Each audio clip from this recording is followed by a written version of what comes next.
acá, ¿Te imaginas? me imagino, lo sospecho, va a ser una de las entrevistas más importantes de este año, de la primera mitad de este año, tal vez del año entero, porque además hay temas muy importantes que vamos a conversar con nuestro próximo invitado. Hoy cuando yo vi esta noticia, realmente ¿Pensaste en él?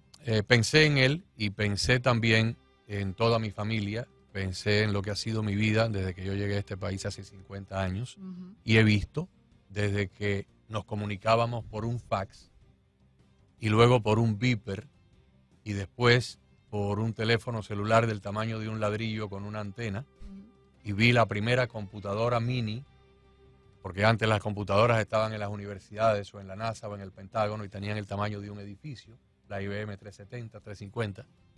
Y he visto todo eso y he visto la llegada del teléfono celular, que con el dedo de la yema del dedo se puede mandar un video, se puede escuchar una canción.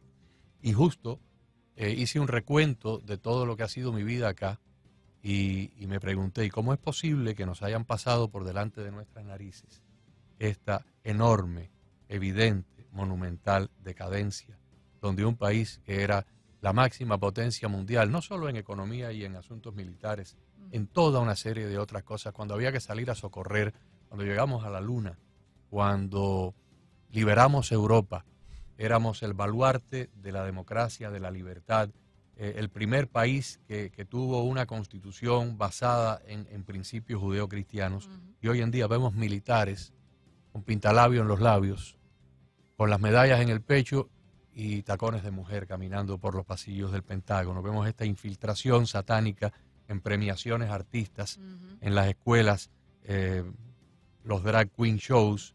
Y bueno, pues aquí está un grupo de académicos, de historiadores y de sociólogos.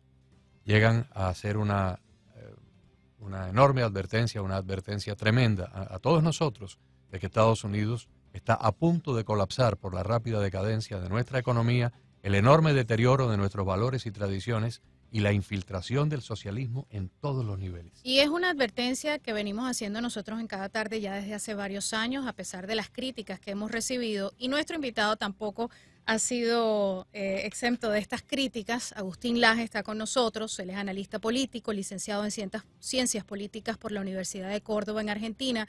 Estudió contraterrorismo, combate al crimen organizado, tiene un máster en filosofía por la Universidad de Navarra en España y también es escritor, columnista de importantes medios en su país e internacionales. Lo pueden encontrar en todas las redes sociales y viene con este libro que tiene un título que a mí me encanta, yo que no tengo pelos en la lengua y a veces me dicen, tú eres muy fuerte, tú utilizas este lenguaje. Yo no utilizo ningún lenguaje, yo digo las cosas como las veo. Y este título, Generación Idiota, una crítica a lo que está pasando actualmente con esta última generación, pues me parece un título perfecto y ojalá que sirva de una advertencia a los padres y a las futuras generaciones de que algo tiene que cambiar, porque en mi humilde opinión, nuestra generación, esta que estamos aquí sentados los tres, fue la última gran generación. Bienvenido, Agustín. Bienvenido. Muy buenas tardes. Buenas tardes. Qué alegría poder estar de nuevo compartiendo. Cuando venía en el automóvil y me estaban trayendo, yo no sé muy bien a dónde voy, yo simplemente me subo a un auto y me dicen, vamos a un medio de comunicación, y apenas entré al estudio me di cuenta. Dije, acá estaban estos grandes amigos, de hecho uno de ellos se llama como yo, ¿cierto? Exacto. Mire que me acuerdo. Así que es un gusto, gracias por invitarme otra vez. No, con mucho gusto. Antes de entrar a hablar de todas las otras cosas que nos interesan y pudiéramos compartir, ¿algún comentario, alguna reflexión sobre esta advertencia que hacen estos académicos, sociólogos e historiadores? Es lo que muchos advertimos desde hace mucho tiempo. Es decir, a mí no me suena como algo nuevo. Sí me suena nuevo que desde el mundo académico surja esa advertencia, porque parecía que era una advertencia que nacía desde un sector muy particular, muy específico de la vida social y civil, de padres de familia que estaban viendo la decadencia en los colegios, que estaban viendo a sus hijos perdidos en la drogadicción, en la pérdida absoluta de sentido, gente que ve procesos de idiotización por todas partes y que ahora surja de un grupo de académicos. En todo caso, la noticia es esa. Yo creo lo novedoso es que sea un grupo de académicos. ¿Por qué? Porque la academia es un campo social que está totalmente dominado por los enemigos de los Estados Unidos. Y en esto hay que ser claros, es decir, no hay lugar más izquierdizante en todo Occidente, pero también en los Estados Unidos, que las universidades. Sí. De hecho, cuando uno va a ver, por ejemplo, encuestas de las tendencias políticas del cuerpo docente de las universidades en este país, y ni hablar en otros países, va a encontrar de que por lo menos 9 de cada 10 docentes se asuman. 95 a 5. Ahí está, 95 a 5. No hay ningún otro lugar en el mundo occidental donde la correlación entre un grupo y el otro sea tan marcado, ¿no? Exacto. Hay un caso que ocurrió hace unos meses atrás, rapidito. La madre pagó todo el dinero del mundo, la mandó para una de estas universidades élites, aquí conocidas aquí en el país. La niña regresó otra.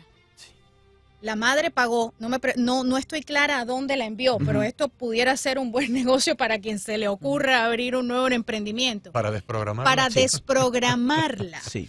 Y esta niña hoy en día, que ya regresó al sentido común, ya no es parte de esta generación idiota, ella dice que cuando ella salió de ese college se sentía victimizada, se sentía asustada con el mundo, se sentía que ella era una víctima, que ella, las generaciones mayores las íbamos a agredir, que todo el mundo era racista. O sea, ese es el trabajo que están haciendo los colleges. Ese es el trabajo que están haciendo. Hay una entrevista muy interesante que es más o menos de la década del 80, que se la puede encontrar en YouTube, después les digo cómo, después lo voy a buscar, pero es a un ex agente de la Unión Soviética. Todavía no había pasado la Guerra Fría y este ex agente de la Unión Soviética concedía a un medio occidental una entrevista donde decía: ahora nos damos cuenta que nuestra estrategia tenía que ser penetrar a los Estados Unidos desde sus valores, desde su cultura, y que su cultura se generaba, entre otras cosas, en las universidades.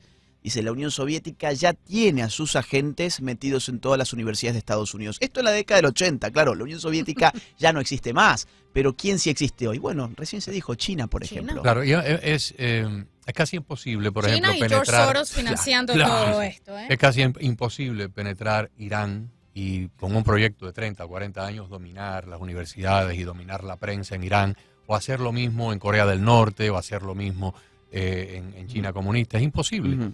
Porque el sistema no lo permite, o sea, tienen una serie de barreras para bien, desde el punto de vista de ellos, perfectamente bien estructuradas.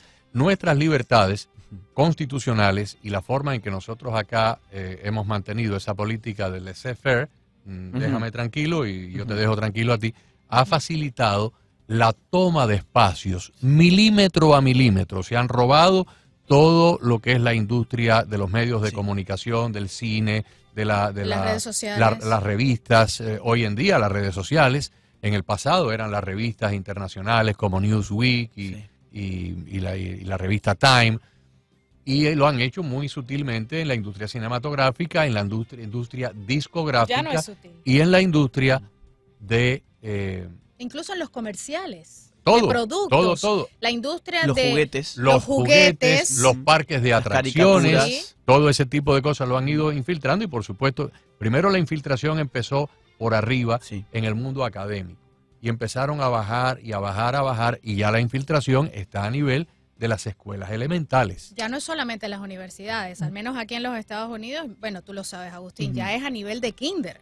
O sea, acabo de ver hoy un TikTok de una maestra de kinder atiborrada con colorines y todo lo demás, y entonces ella dice que she Pledge of Allegiance. ¿Cómo diríamos el Pledge of Allegiance? La juramentación de la la bandera. La juramentación que le hacen a la bandera, la alianza, a la bandera de los Estados Unidos que hacíamos nosotros cuando llegamos aquí, se la hace a la bandera del orgullo LGBT. Claro. O sea, en salón completo no hay ninguna bandera de los Estados Unidos. Ella se está burlando de que she Pledge of Allegiance, ella le rinde honor a la bandera LGBT. Hay videos que muestran también en redes sociales a todo un curso de médicos que están juramentando, pero no el juramento hipocrático, sino que juramentan una nueva fórmula donde se comprometen a promover la diversidad, la bandera LGBT, a luchar contra el racismo, a luchar contra los estándares heteronormativos, y son médicos.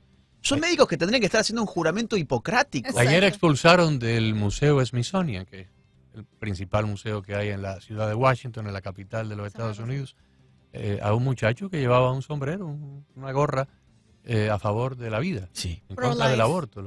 Aquí en Miami, en un mall muy famoso de Miami, que está por el Doral, echaron a un joven que tenía una camiseta que decía Jesús salva. Jesús salva. Le dijeron, si vos querés seguir dentro de este mall, te tenés que sacar esa camiseta. Nosotros te permitimos estar dentro del mall, pero no con esa camiseta, con la camiseta Jesús salva. Entonces, hoy lo hablaba en otro medio, ¿dónde está la supuesta diversidad? ¿En qué consiste la diversidad que te están vendiendo? ¿En teñirte el pelo de violeta?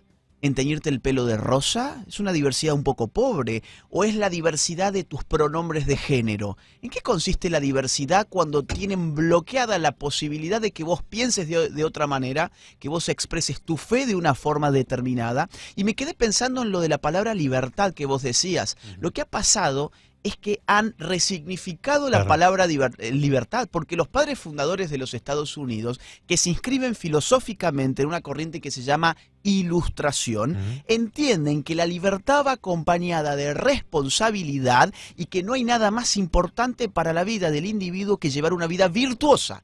Y la vida virtuosa es una vida basada en el deber.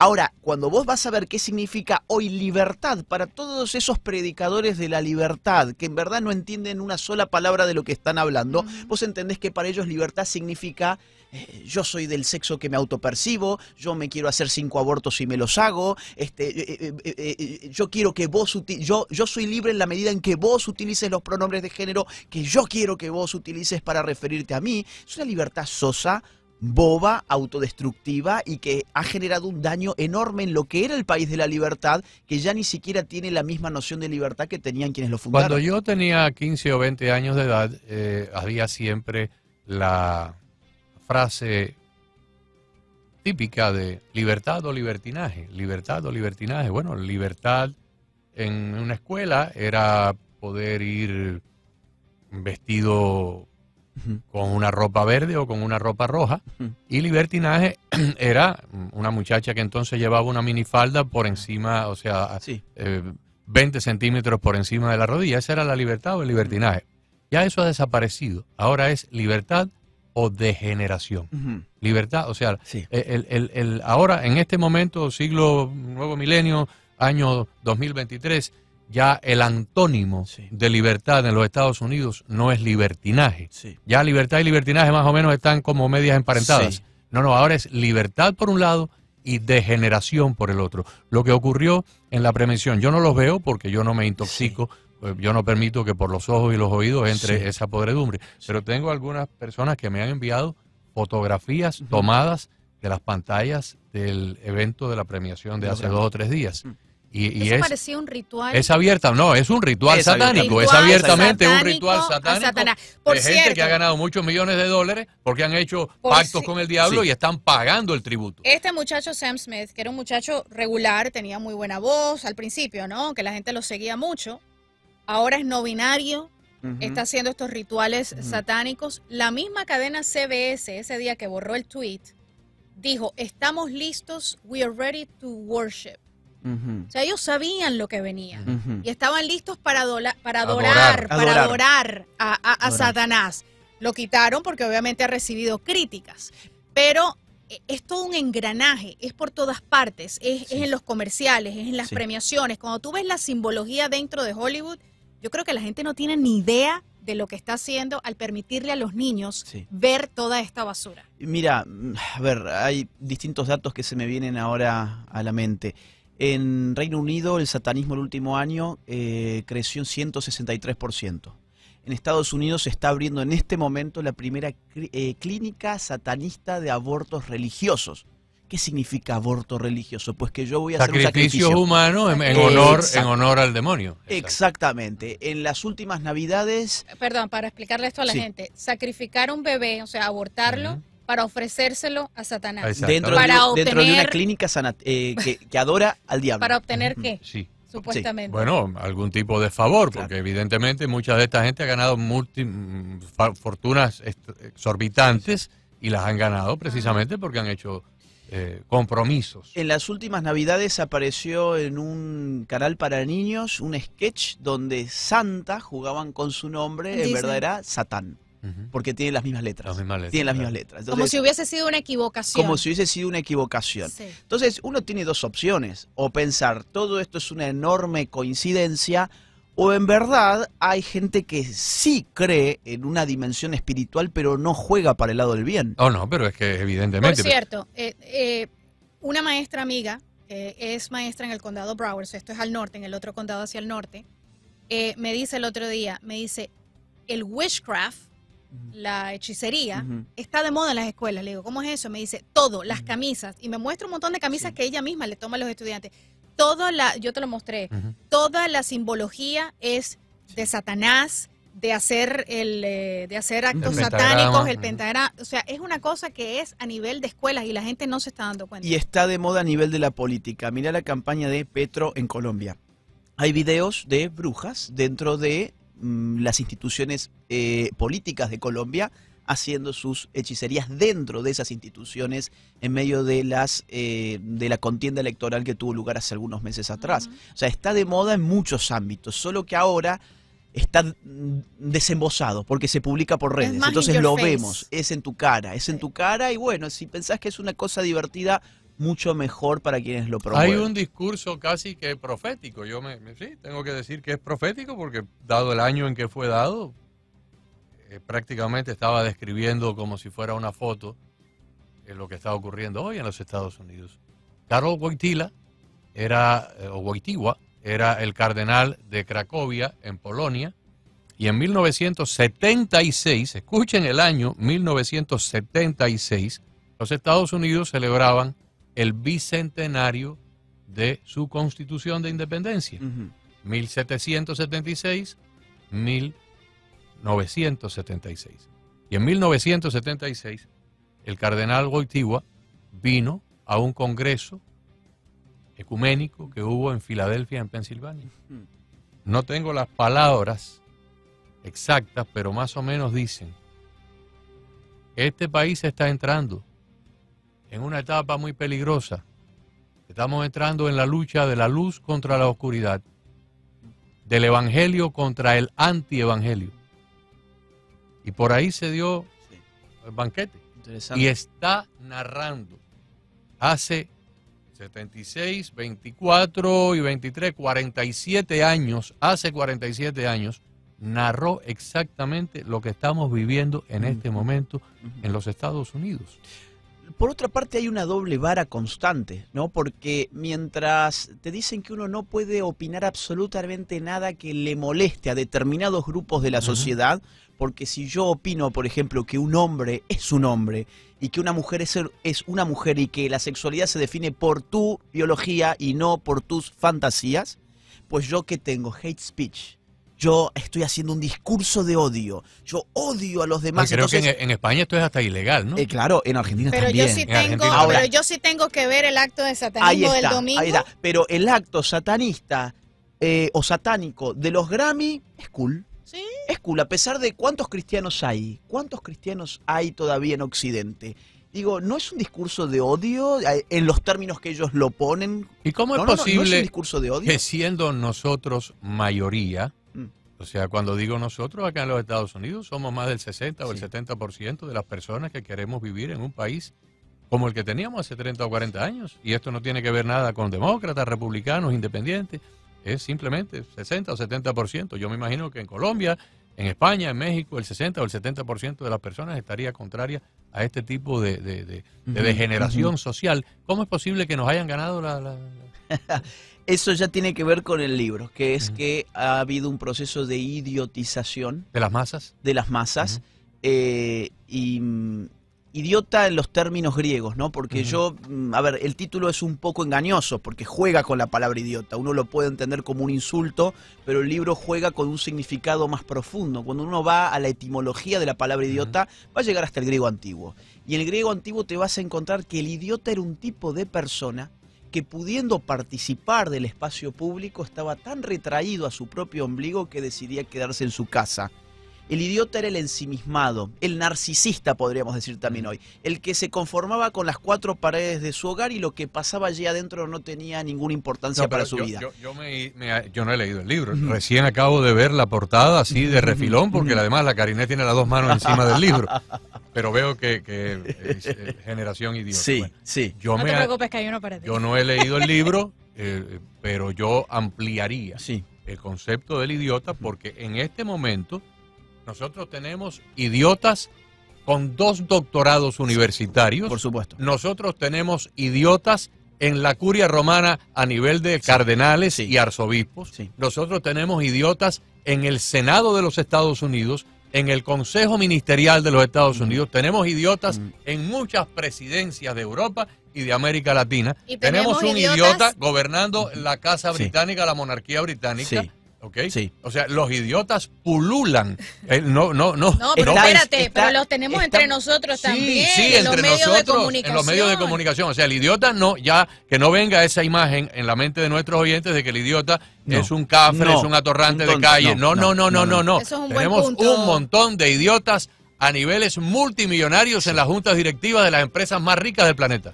Mira, está muy bien que lo digas, porque la otra parte de la trampa del título es que no es una generación a la cual yo me estoy refiriendo. Claro, la gente piensa, generación idiota, va a hablar solamente de, no sé, ¿qué serán los millennials, la generación Z?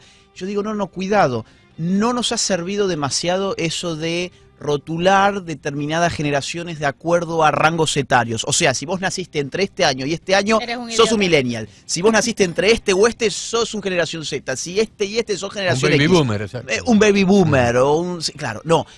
En verdad, está pasando algo en el mundo de la edad que refleja lo que está pasando en el mundo de la sexualidad. Estamos viviendo tiempos transexuales. Independientemente de que uno sea transexual o no, los tiempos son transexuales porque se está desdiferenciando al hombre de la mujer en todos. ¿No? Ese es otro punto, ese es otro tema.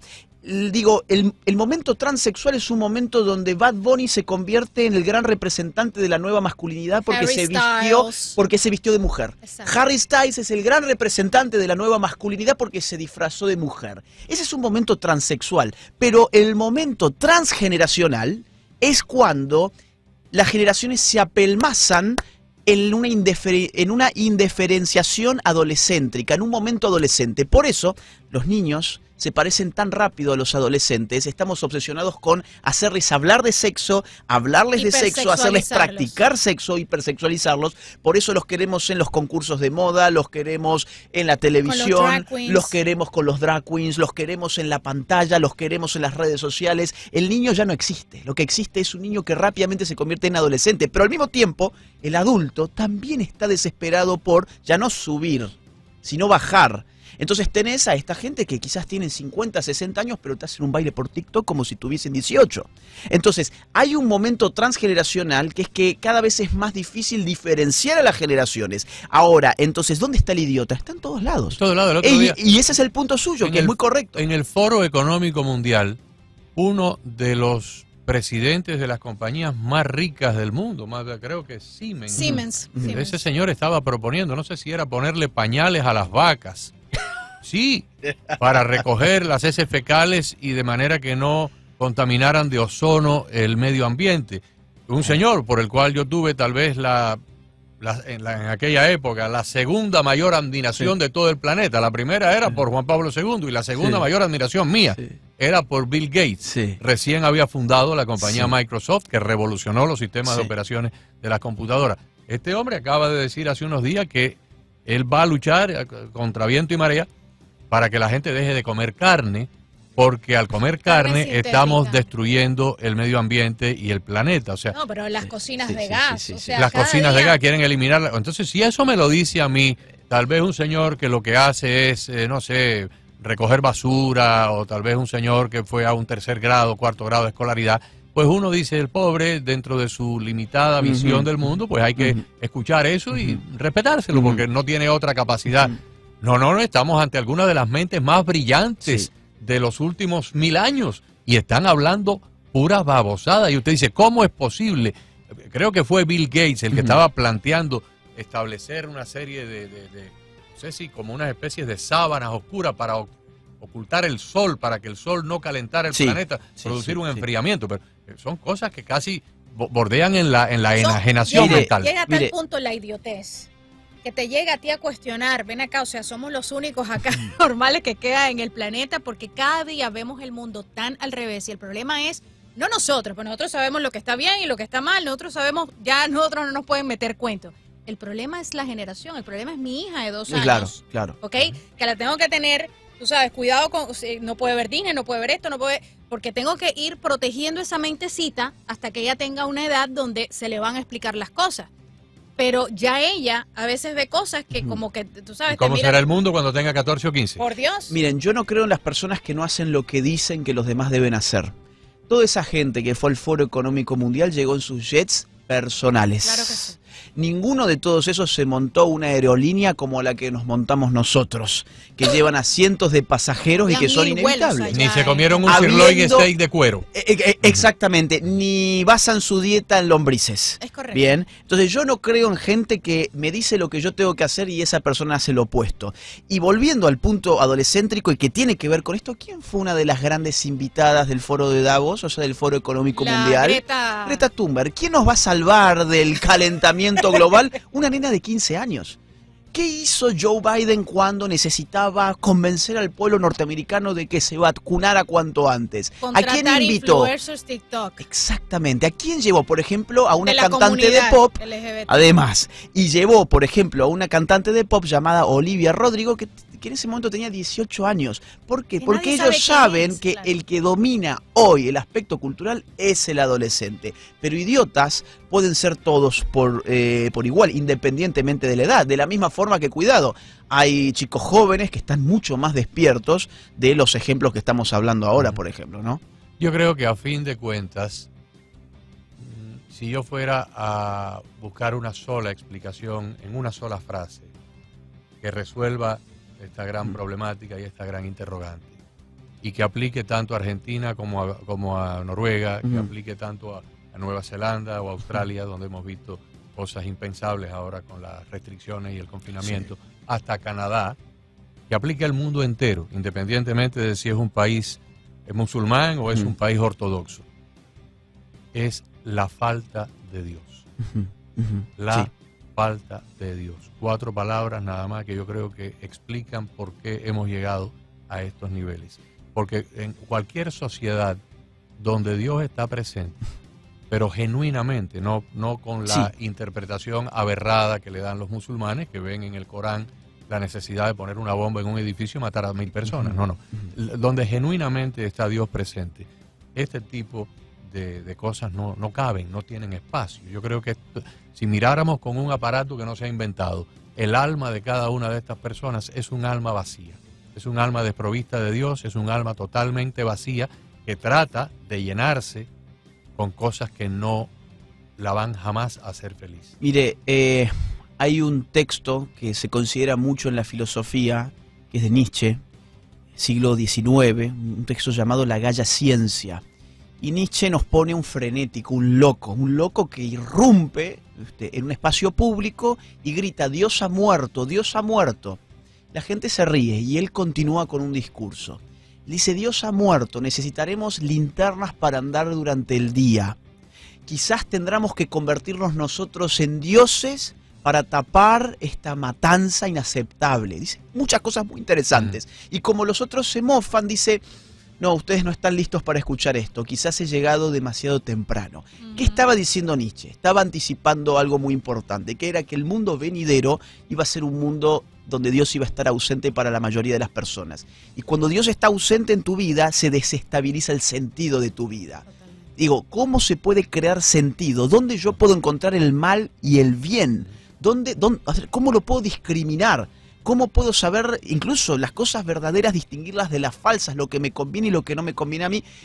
Yo nunca hablo de estas cosas porque trato que mi fe no se involucre con los temas políticos en mi discurso, pero es evidente, es necesario decir que allí donde se pierde a Dios tenés que andar con linternas en pleno día. Vamos a poner un ejemplo muy sencillo.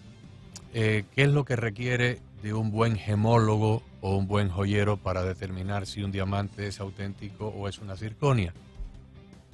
lo mismo que requiere un cirujano para poder operar en un quirófano un corazón o un cerebro. Luz. Exactamente, la luz. Lo mismo que requiere un niño en una escuela para poder escribir en un pedazo de papel, requiere la luz. Sí. Si todos en este momento imagináramos que se fuera la luz, que el sol por 15 o 20 minutos se apagara por completo y el planeta entero quedara sumido en una total y absoluta oscuridad como la que puede haber en una cueva a 1000 pies de profundidad, ni el joyero puede determinar la autenticidad del diamante, ni el cirujano puede operar nada porque se quedó a ciegas, ni el niño puede escribir, ni el piloto puede seguir volando el avión. Lo que está ocurriendo con nuestra generación es que ha perdido el rumbo de la luz del espíritu y estamos, la mayoría, están caminando a ciegas en una total oscuridad. Sí, y donde se le pueden presentar fantasmas de todos los tipos. Exacto. O sea, digo, no es siquiera un vacío absoluto, es un vacío que va a ser tomado por algo o por alguien. Vamos a poner el caso de la farándula. ¿La farándula no opera acaso como semidioses terrenales? Totalmente. Digo, no estamos todo el tiempo pendientes en su omnipotencia porque todo lo pueden, son exitosos. Tienen 30, 40 millones de seguidores. Tienen sus seguidores, tienen lo que quieren, tienen una libertad ilimitada. Claro. Tienen omnipresencia, los ves las 24 horas porque te aparecen, además, aunque no les gusta, te aparecen, ¿sí? Son además omniscientes, queremos escucharlos opinar de todo. Queremos saber qué piensan sobre la guerra de Ucrania-Rusa, queremos saber qué opinan sobre el cambio climático, queremos escuchar a DiCaprio hablarnos sobre el cambio climático. Mientras vuela su jet Mientras privado. vuelas en su... Exactamente. Queremos saber qué opina Miley Cyrus del aborto, queremos saber qué opinan Demi Lovato sobre los queers, queremos saber qué es lo que opinan porque ellos son omniscientes. Digo, ¿no tratamos como dioses a completos idiotas? Más aún, ¿no se ha convertido el Estado en una estructura deificada que está allí como meta observador? Porque antes, cuando los padres fundadores de Estados Unidos fundaron este país, se podía vivir con gobiernos muy limitados, muy reducidos a sus quehaceres naturales.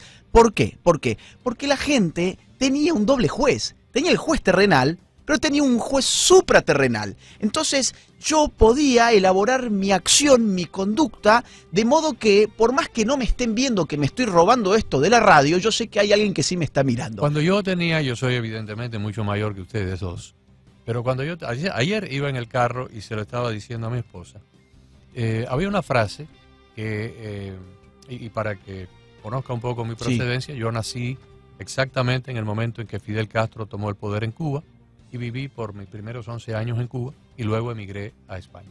Mis antepasados eran de Asturias. Y pues he vivido en 3 países. He vivido en Cuba, en España y luego acá en Estados Unidos, donde llevo ya casi 50 años. En esa época de la niñez y de la adolescencia había una frase muy común que era el santo temor de Dios. Y el santo temor de Dios era exactamente eso que usted estaba explicando, que aunque no hubiera nadie mirando, robarse algo, o aunque no hubiera nadie mirando, dañar con un plumón negro una pared blanca y mancharla. Claro. Había una mirada superior y teníamos esa conciencia impregnada que aunque el resto de los seres humanos no nos fueran a descubrir, había alguna línea que no debíamos cruzar porque estábamos pecando. Eso se ha perdido. Exactamente. Y así una república es imposible. Esto es un tema importantísimo. A ver, un gran pensador que los padres fundadores de Estados Unidos tuvieron siempre en cuenta fue Montesquieu. Montesquieu dijo, cada forma de gobierno, cada forma de Estado requiere de algo, de un principio. La república para existir necesita de un principio que se llama virtud. Para poder vivir en una sociedad libre, yo necesito que esa libertad no me genere un caos. Yo necesito que esas personas se comporten bien, porque si se comportan mal, yo voy a necesitar quitarles la libertad. Digo, ¿hoy vivimos tan libres como pensamos? ¿Hoy tenemos la libertad que los padres fundadores querían para este país? En Argentina, por lo menos, que fue un país que se inspiró en la Constitución norteamericana, es casi un calco. No tenemos libertades ni económicas, ni políticas reales, ni académicas, ni de expresión. ¿Y acá qué tipo de libertades hay? Y volviendo al punto del sentido, miren estos datos que yo recojo para el libro, porque tienen que ver con la drogadicción en los jóvenes. Digo, ¿no es acaso la drogadicción la manifestación más despiadada de la falta de sentido, cuando son precisamente las drogas las que actúan sobre el sentido, o agudizándolo o adormeciéndolo? Quien se droga o destruyéndolo, quien llega al momento de la drogadicción es un individuo que previamente estuvo carente de sentido. Miren esto, en Estados Unidos, el 11,7% de los estadounidenses mayores de 12 años consumen drogas ilegales. 11,7%, o sea, casi el 12%. El 47% de los jóvenes consume alguna droga ilegal al momento de graduarse de la escuela secundaria. El consumo de drogas es más alto entre las personas de 18 a 25 años con un 39%, en comparación con las personas de 26 a 29 años con un 34%. O sea, cuanto más vas bajando en la escala, más drogadicción. El 19% de las personas mayores de 12 años, o sea, 53 millones de norteamericanos, han consumido drogas ilegales o abusado de medicamentos recetados en el último año. De los 139,8 millones de estadounidenses mayores de 12 años que beben alcohol, el 10,6% de ellos, o sea, 14,8 millones, tienen trastornos por abuso de consumo. Estas son cifras que se dispararon. La cocaína, o sea, desde drogas blandas hasta drogas duras. Y ahora déjeme entonces complementar. Sí, también hay datos sobre la pornografía. Por cierto, déjeme complementar antes eso. de que pases a esto, ayer casualmente yo publiqué esto. Las publicaciones a favor de la marihuana en las redes sociales hacen que los adolescentes usen cannabis. Hay una cultura aquí de que la marihuana it's okay, es legal, la puedes comprar en una página web, la puedes comprar en un concierto de esto de música que no se puede ni escuchar. Entonces, todos estos muchachos crecen pensando que it's okay, es legal, todo el mundo lo está haciendo, todo el mundo está utilizando los vaping, no sé qué. Sí. Y entonces la gente está entrando en estas adicciones pensando que es legal y es parte de esas cifras que tú mencionas. Déjeme complementar esto ahora con la pornografía a nivel de la niñez. Ayer vi el resultado de una encuesta que habla de los Estados Unidos, pero yo me imagino que es perfectamente aplicable a Gran Bretaña, Francia, Italia, España o Bélgica. La pornografía comienza a los 9 años de edad. El consumo comienza a los 9 años. Cuando yo tenía 15, 16 para consumir pornografía, pues era solamente un par de revistas, la revista Playboy, la revista Penthouse, sí. Pero si yo iba a comprarla con 15 o 16, no me la vendían. Entonces, o me la robaba, o tenía algún amigo adulto que la compraba y me la regalaba. Y esa revista lo que mostraban era una mujer con los senos desnudos, nada más. La pornografía de hoy está en la internet, es a nivel de bestialismo, es a nivel de tortura, y está al acceso de niños de 9 años, de 10 años. Según la encuesta, la pornografía comienza a los 9 años. A la edad de 11 años, el 50% de los niños ya han tenido contacto con la pornografía. A la edad de 13 años, el 80% de los niños han tenido contacto con la pornografía. Y si usted lee los escritos o escucha las charlas de exorcistas de la Iglesia Católica, como Gabriel Amorth, italiano, o Carlos Spahn, argentino, el fenómeno demoníaco tiene una enorme dirección y correlación entre el uso infantil y adolescente de la pornografía y las drogas. Incluso también hay insinuaciones incestuosas. Está muy, muy de moda. La idea de te vamos a presentar una situación pornográfica en la cual el padre se acuesta con la hija, por ejemplo. Evidentemente son actores, no es el padre y la hija real, pero te lo van sugiriendo de esa manera, normalizándolo y generando deseo y fantasía respecto de esa escena. Morbo. Curiosidad. Morbo, curiosidad. Y a ver, con todo esto obviamente después tiene consecuencias, que es lo que hablábamos recién, es decir, la libertad acarrea responsabilidad. El problema es cuando no querés asumir que tu libertad tiene consecuencias. Digo, la pornografía está vinculada con miseria sexual, con una vida miserable en términos sexuales, precocidad, impotencia, distintos trastornos sexuales que están motivados porque el sexo real no tenía finalmente nada que ver con esos ángulos de primer plano, con esas superficies lisas que te presentaban por la pantalla. El sexo real era otra cosa. Permítame, Sí. no quiero interrumpir la conversación porque aquí podemos seguir, pero tenemos que hacer una pausa ya desde hace unos 20 minutos.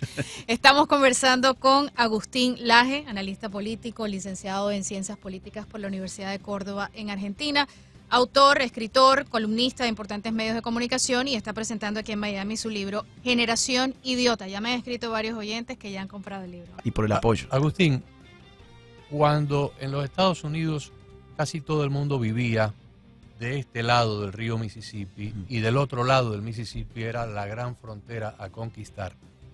Se descubrió oro en California y algunas personas que estaban pasando muy mal la situación por acá, por Virginia, por Tennessee, por Kentucky, decidieron explorar y aventurarse, ¿no? Y fue así como se conquistó el resto de la nación. Entonces salían caravanas, caravanas de americanos que iban a ver si podían tener una mejor, y eran atacados por los indios, por los Cherokees, por los Sioux, por los indios, los aborígenes de esa zona, de esa época. Y entonces, para poder sobrevivir el ataque, y esto se convierte en una frase luego que es parte del argot americano, circle the wagon. Circle the wagon es que cuando venía el ataque de los indios, ellos colocaban los carruajes, porque se desplazaban en carruajes con caballos. La familia iba en un carruaje con caballos y llevaban sus pertenencias en el carruaje. Colocaban los carruajes en forma de un círculo y se colocaban dentro. Las mujeres, los niños, los ancianos estaban dentro del círculo del carruaje. Y entonces con las lonas de los carruajes y las maderas de los carruajes pues frenaban las flechas de los indios.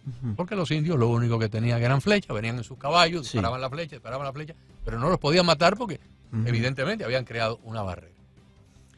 ¿Cómo nosotros paramos este asedio? Hacemos pequeños fuertes o pequeñas fortalezas en nuestro entorno, en nuestra casa, en nuestra comunidad, 2, 3, 4 familias. Nos mudamos para ciudades donde hay tal vez gobernantes más tradicionalistas, menos idiotizados. ¿O realmente eso es una batalla perdida, como una gangrena que ya hay que dejar que avance? ¿Cómo levantamos una nueva juventud? Hay dos niveles. El nivel de qué hago yo al corto plazo conmigo, con mi vida y con los míos. Y el nivel de entender que hay un sistema que va más allá de mí, que ya está montado y que está funcionando y que liquida la cabeza de a por millones por segundo. Entonces, lo primero es qué hago yo conmigo. En el libro yo planteo lo que llamo una educación radical. Digo, volver a una educación radical es una salida eficiente para no caer en la idiotización. ¿Qué es una educación radical? Es entender que la educación tenía al final que ver con el alma. Claro, educar durante todo el pensamiento pedagógico occidental desde Platón hasta el siglo XIX, educar era operar sobre el alma. Solo que a partir del siglo XX hemos entendido la educación simplemente como un medio para conseguir un fin económico. ¿Para qué vamos a la universidad? Porque quiero tener un buen trabajo y tener un buen ingreso. Cosa totalmente legítima, pero si yo reduzco la educación a simplemente eso, hay un montón de cosas que no van a tener ningún sentido. Por ejemplo, no va a tener sentido la filosofía. ¿Quién come con filosofía? No va a tener sentido la formación en política. La fe. No va a tener sentido la fe. No va a tener sentido que yo conozca de historia. Porque no voy a comerciar conociendo de historia. Pero va a repetir los errores del pasado. Pero voy a repetir los errores del pasado y voy a estar sujeto a manipulaciones. Entonces, ¿qué es una educación radical? Es dejar de pensar que uno se educa simplemente para hacer dinero. Uno se educa para ser un buen ciudadano, un buen padre de familia o una buena madre de familia. Uno se educa para poder tener una buena vida, una vida enteramente humana, no una vida maquínica donde todo se trata simplemente de trabajar y hacer dinero. Yo necesito, además, conocer cosas que quizás no me reporten resultados económicos, pero sí que me van a reportar la admiración de mis hijos. ¿Por qué los hijos no están siendo educados por los padres? Simplemente porque los colegios se los arrebatan. Eso es una parte de la verdad. La otra parte de la verdad es que muchos padres se pensaron que para ganarse la admiración de los hijos había que mostrarle el coche nuevo, mirá el coche que me acabo de comprar, o comprarlos a través de negociaciones tontas. Vas a jugar tus 4 horas de videojuegos diarias, pero hacé tu tarea, ¿no? O sea, hay una crisis que va incluso más allá de los políticos y tiene que ver con responsabilidades. Los padres le han entregado los hijos a la sociedad, a las redes sociales, a todo eso. Yo recuerdo hace unos años, yo diría que como 20 años, que dijeron la generación, the trophy generation, que decía, no, a los niños había que dejarlos que hicieran lo que les daba la gana, que se vistieran como les diera la gana. Sí. Y yo estando, creo que yo estaba ya en el estudiante, me había graduado de high school aquí, yo dije, that's gonna be a big mistake. Eso va a ser la generación trofeo, le decían. Va a ser un big mistake porque en la casa tú tienes que tener disciplina. Disciplina con amor, que le dicen el tough love. Eso no se trata de golpes, no. Pero el papá tiene que ser papá. Claro, está bien que al final del día se convierta en tu mejor amigo, pero mi labor aquí es como padre. Y hoy en día lo que estamos viendo allá afuera con estos milenios y generación Z es el resultado de esa complacencia que tuvieron con estos muchachos. Mira, en el libro justamente digo que el modelo de familia de la generación idiota está compuesta generalmente no por hijos sino por mascotas, pero cuando hay un hijo en la familia, el padre solamente se esfuerza por ser el amigo del hijo. Es decir, ha resignado, la figura del padre amigo es totalmente contrario a lo que supone la propia condición de padre, que es una jerarquía. Yo no soy la persona, no la más idónea, yo tal vez sea la persona más no idónea del planeta en citar versículos de la Biblia, porque no me lo conozco ninguno, pero este sí me lo he aprendido y está en Apocalipsis, no sé si es 3.18 o 3.19, pero bueno, uno de los dos, 3.18 o 3.19. Se busca. Y es Dios Padre hablando, Dios Padre hablando, o sea, no es un apóstol contando, no, es Dios Padre hablando, dice, yo a los que amo castigo. Yo a los que amo castigo. O sea, no puede haber formación de un ser humano sin que haya un proceso formativo donde a veces tiene que haber una disciplina impuesta. Mire, el socialismo es por definición un igualitarismo. O sea, es la pretensión de que todos seamos iguales. Algo que es totalmente liberticida, porque en la medida en que yo necesito igualar a las personas, yo necesito que esas personas no actúen por su propia cuenta, sino que actúen por la mía, que soy el igualador.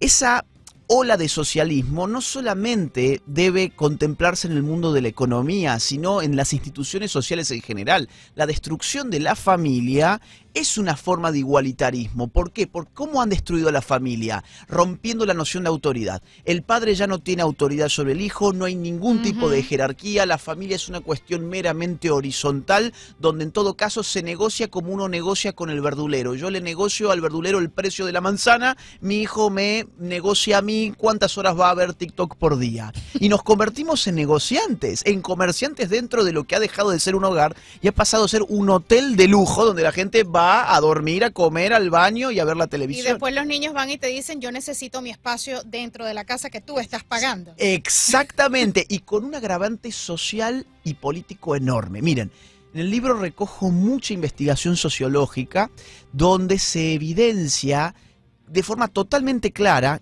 que allí donde hay familias funcionales, uno tiene ciudadanos funcionales. ¿Por qué motivo? Porque cuando vos vas a ver, por ejemplo, no sé, la delincuencia juvenil, vas a ver que en la mayoría abrumadora de los casos de delincuentes juveniles es que vienen de familias disfuncionales. Cuando ves drogadicción en niños y en adolescentes, ves que tienen un común denominador, que es la mayoría abrumadora no tienen familias funcionales. Cuando ves, por ejemplo, niños con problemas de rendimiento escolar, problemas serios de rendimiento escolar, vas a ver que en la mayoría aplastante de los casos no tienen familias funcionales. Entonces yo me pregunto, ¿por qué en vez de destruir a la familia los políticos no se ocupan en armar políticas públicas para fortalecer la imagen de las familias? Porque la agenda es destruir la familia. Porque tú les conviene. Destruyes la familia y puedes manipular a los niños. Háblenos del libro, dónde se promueve, o sea, perdón, dónde se adquiere, cómo lo pueden... Me dice un oyente, ¿va a estar alguna vez en audiolibro? Ya está en audiolibro. Ya está en audiolibro. Ya está, no lo he leído yo. La editorial quería que yo lo leyera, pero miren, yo no soy muy bueno leyendo en voz alta, porque cuando uno se acostumbra mucho a leer, de hecho cuando los veía dando las noticias hace un rato, yo decía, qué buena fluidez para leer en voz alta. Yo no soy así. Porque pero esta es nuestra profesión. Y claro. Es lo único que sabemos hacer. ¿Cómo me gustaría a mí poder leer así de bien en voz alta? Si a mí me pones a leer este libro, no sé cuántos meses me necesitas ahí arriba. Pero puedes hablar 3 horas sin tener que leer. Sí, no todo el mundo puede hacer eso. Porque esa es mi profesión. ¿Dónde está la venta? Está en Amazon. Está en Amazon. En los 3 formatos. Está el paperback, o sea, está el paper, el libro impreso físico, está el Kindle. Sí. El Kindle. Sí. Y está en audiolibro, audio. eso en Amazon, pero también está en las librerías. Okay. Es decir, no solamente de Miami, sino las librerías de toda América Latina. Sí. Te vas a estar presentando Voy a estar aquí en Miami dando 3 conferencias. Sí, sí. Voy a estar dando 3 conferencias. Okay. Una ya está llena, que es Entren en la oficial. página, entren en las redes sociales En de mi Instagram, Agustín, ahí está en todo. el Instagram, ahí está todo. Yo quería hablar un poco, aquí Sí. hay un título de parte de lo que es el libro, La frivolidad del idiotismo. Y no sé, no lo he leído porque hoy recibo el libro. Me imagino que hablas de la adolescencia, pero yo noto que y tú y yo lo hemos conversado en privado, esta nueva generación tiene cero empatía. Sí, Se muere un familiar sí. y te dicen, esto es un ejemplo que hago yo, que lo he escuchado de otros padres, ¿para qué tengo que ir al velorio si la persona ya se murió? Ya se murió. O sea, no tienen cero empatía.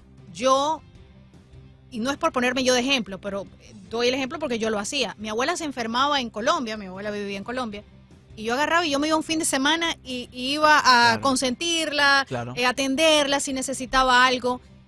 Yo sé que no todos son así, pero hay esa conexión Ujú. con los abuelos. Ujú. O sea, el abuelo para mí era lo más preciado que yo Te voy tenía a dar en mi una vida. explicación y él es el experto. Pero, ¿cuántas veces tus abuelos cambiaron el juego de comedor o de sala Ujú. en su vida? ¿Cuántas veces mis abuelos o mis padres cambiaron los cuadros de la casa? Nosotros vivimos en una generación donde el artículo promedio tiene una vida ínfima. Los carros se cambian cada 2 o 3 años, el mobiliario se cambia, las mujeres se cambian completamente su fisonomía, su No, y apariencia. también Tú la gente ves- cambia de pareja de cada rato. Exacto, también. Tú la ves un día. como Ahí, antes. no, hacia ahí voy ahora, porque empezamos por Ujú. las cosas Ujú. inanimadas, materiales. La gente se cambia el pelo, se pone un pelo verde hoy, al día siguiente tiene el pelo rubio. Los hombres hacen sus cosas también para la fisonomía, la apariencia. Y ese relativismo y ese desapego Ujú. Ujú. también lo traducimos a las relaciones interpersonales y entonces los viejos estorban y Ujú. hay que practicarles la eutanasia, el bebé que nace a destiempo pues estorba y hay que abortarlo Sí. y llega un punto donde estos muchachos están impregnados de eso por los 4 puntos cardinales día tras día, tras día, tras día y luego se muere el abuelo, se muere el tío y es como si se hubiera muerto El sofá. el sofá o se Sí. hubiera muerto, se marchitó la mata de rosa que hay en el jardín porque no hay lluvia o le cayó un rayo a una palma y a los 3 días se secó. Es la misma historia y es terrible, pero es nuevamente la frase que mencioné hace un rato, la falta de Dios. Esa es una muy buena explicación que la abordo en el libro, curiosamente. Es la relación con las cosas. Es decir, Hannah Arendt, que fue una filósofa muy importante y que vivió en los Estados Unidos mucho tiempo, y que además hizo filosofía del juicio contra los nazis, o sea, una filosofía muy interesante. Hannah Arendt, si mal no recuerdo, en La condición humana, dice que los seres humanos establecemos una relación temporal con las cosas. El ritmo de nuestras vidas es el ritmo de la relación con la cosa. En efecto, la vida pasaba de una forma mucho más lineal, mucho más lenta incluso, porque lo que yo miraba era lo mismo todos los días. Ahora resulta que pasa un año y mi celular ya ha quedado viejo. Y lo viejo es malo. Sí. Y lo viejo es malo y lo nuevo es bueno. Esa es la consigna que el idiota adora. Todo lo bueno es nuevo. Todo lo viejo es malo. Por eso al abuelito, que es viejo, Es que pues no sirve de nada. sirve, es No un sirve de estorbo. nada. No puede bailar en TikTok. Es un pobre infeliz que merece ir a un geriátrico porque no puede manejar su TikTok. Y toda esta ideología, una antropóloga nefasta para mí de Estados Unidos, Margaret Mead, en los años 80 más o menos, sacó un libro donde decía: tenemos que habituarnos a que en el mundo que viene van a ser los adolescentes los que eduquen a los mayores. Pero ella lo aplaudía, ella decía, ese es el mundo que viene. Y yo me pregunto, ¿cómo educa hoy un adolescente a los mayores? ¿Qué es educar a un mayor? ¿Es enseñarle a usar el cajero automático? ¿Esa es la educación? ¿Es enseñarle a programar su Facebook? ¿Es enseñarle a sacar una selfie? Eso es mentira. Todo lo que el idiota le debe a la sociedad, le debe a personas que han vivido a lo largo de toda nuestra historia civilizacional. Lo viejo no es malo, lo viejo ha sido muy bueno porque le permite hoy al idiota tener lo que tiene, es el tronco. Pero esa generación que está ensimismada, que solamente se sabe mirar el ombligo, entiende que todo lo que le condicione su mera existencia absurda es un estorbo para él y para su libertad. Entonces yo coincido con vos en cuanto a que son narcisistas que juegan a ser los dictadores de la empatía, porque no se les cae de la boca, están constantemente juzgando acá y allá, él no tiene empatía. Él sí tiene empatía. ¿Qué empatía que tiene Miley Cyrus? ¿Qué poca empatía que tiene Donald Trump? Todo es empatía, como si fuese la única regla de la conducta. La empatía consiste en ponerse en el lugar del otro. Pero yo no puedo solamente elaborar mi acción solamente poniéndome en el lugar del otro. Yo necesito también poner en mi propio lugar para saber si mis percepciones están de acuerdo a tus percepciones y si mi razón me dicta que lo otro es válido o no. Ahora, el idiota no piensa nada de eso. El idiota es simplemente un sumiso de un orden establecido y que le hacen creer a él que él es muy, muy empático, pero es un pobre diablo. ¿La sociedad adolescente es rescatable?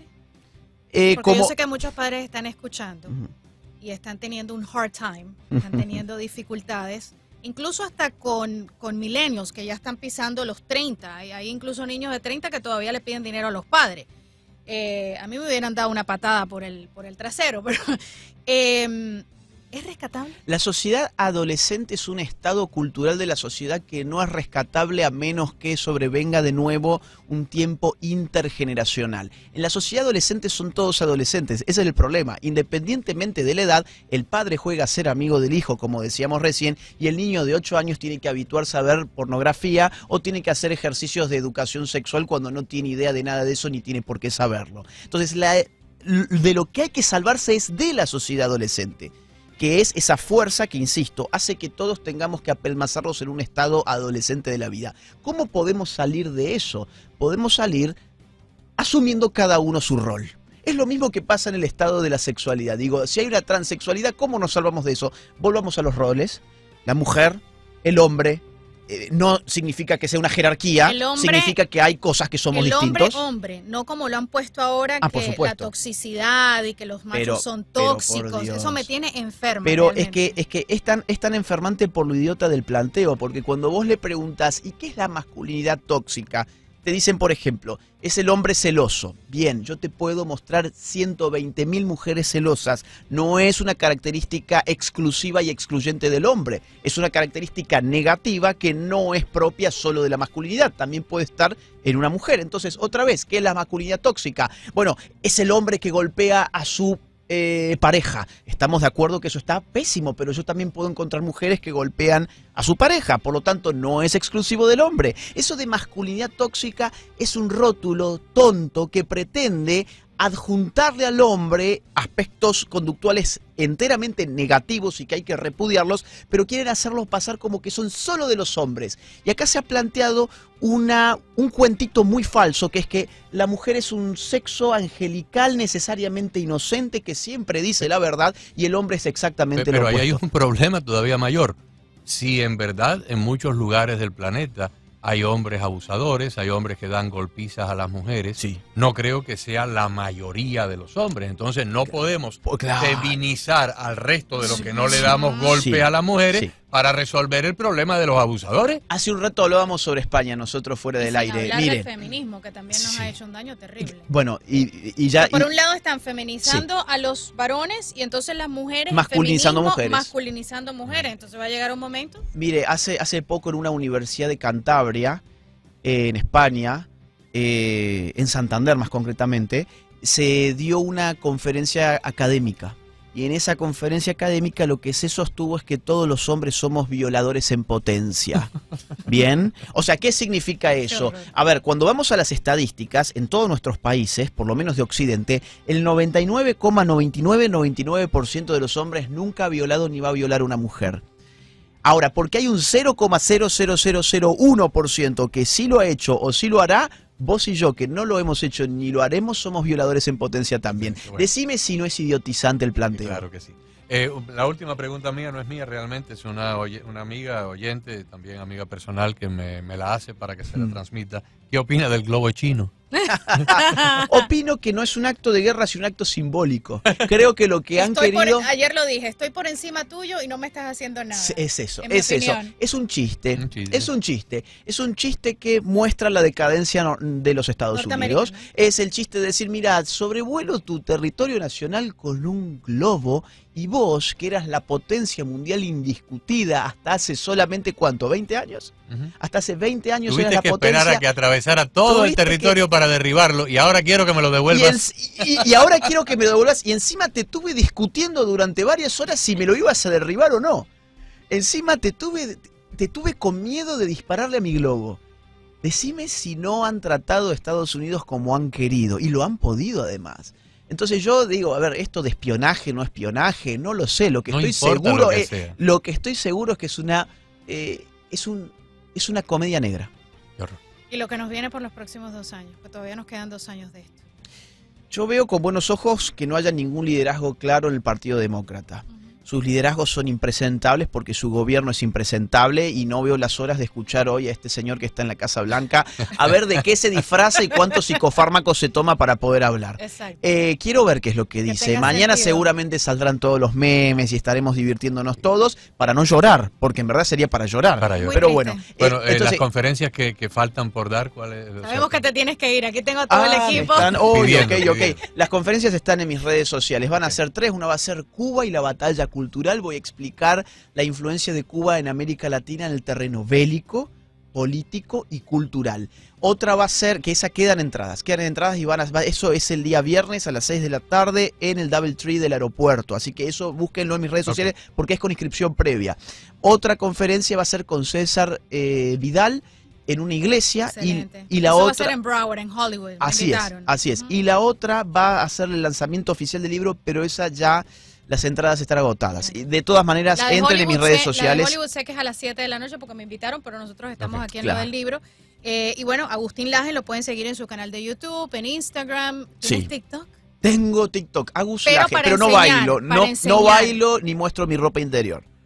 Te aviso. También. O sea, yo no tengo TikTok, yo no sé nada de TikTok. Yo me rehúso a bajar TikTok. Eso, es bailar y mostrar. Pero me imagino que tú lo haces para enseñar, educar a ese público. Claro. Está idiotizado. Subo constantemente material político. ¿Viene el libro en inglés, Agustín? Ojalá que sí, ojalá que sí. Me están preguntando si lo vas a Bueno, tener todavía en no, pero la editorial siempre ve la posibilidad. Mira, este libro le está haciendo tan bien en ventas en español que es probable que la editorial tome. Desde que estaba en preventa ya estaba rompiendo récords. Está en bestseller de Amazon en 5 rubros distintos. Y se ha mantenido ahí desde que estaba en preventa, no había salido y ya estaba. Entonces hay mucha demanda para el libro en español, ojalá que la haya para el inglés también. Bueno, logramos robarte 20 minutos más, así que gracias por el tiempo y ya sabes que esta es tu casa. Claro que ya recordarás la próxima vez que vengas. Otra vez, porque sí me acordé. Ojalá que pronto. ¿Perdón? ¿Cuándo regresas a Miami? No lo sé. Ojalá que pronto. Ojalá que pronto. Cada vez vengo más seguido, así que ustedes se van a enterar cuando esté por aquí. Con mucho gusto. Aquí estamos. Gracias Agustín. Un abrazo y invito a todo el público a conseguir Generación Idiota, que ya está en Amazon y en las librerías. Así que como ustedes te pones Generación y ya le va a salir Idiota porque todo el mundo lo está comprando. Y regalen. Eso, regalen el libro. Identifique los idiotas de su entorno. Los que todavía pudieran ser salvables. ¿Qué hacemos con tanto idiota, Agustín? Le compra usted a ese idiota un libro, a ver si lo lee y se ve reflejado en él. Por cierto, el libro dice a los jóvenes que no pudieron idiotizar, pero regálaselo un idiota y así no tiene que llamarlo idiota, sino que usted nada más dice, ay, le tengo un regalito. Un regalito. Gracias, chicos. Gracias, Agustín. Gracias, muy amable. 4:21, vamos a hacer una breve pausa. Gracias. Esta entrevista la van a ver en nuestra página web, www.actualidadradio.com, y también en nuestras redes sociales para que puedan compartirla, que eso es lo importante.